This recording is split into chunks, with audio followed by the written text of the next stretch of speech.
If you're taking a deep breath now that 2021 is winding down, you're not alone. It has been a long and colorful year at our state capitol, and we're doing our best to break down what's important from this year and what to watch for in 2022. Our Naomi Kowles sits down with 4 state political reporters to do just that. We got to fight for this. Public health management of a pandemic belongs in the executive. You're moving past the pandemic. The governor will sign those bills. Every week, it's a new headline. I'd say the answer is no. I'm pretty upset. Usually a divisive one. Behind the headlines, us, the reporters.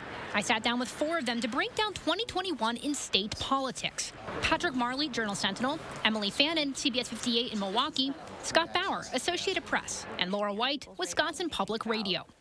We started with the big one, the Michael Gableman investigation of the 2020 election results. What stands out to you as perhaps the most unusual or the most far-reaching headline? We've really seen this investigation has been stacked with people who have seemed to have made up their mind about the election. I think this one is interesting in that it's a part of a national attempt by some people to question not only the outcome of the last election, but the process, the system of elections. It's not just about 2020, it's about 2022 and most importantly 2024. We're a year after the 2020 election.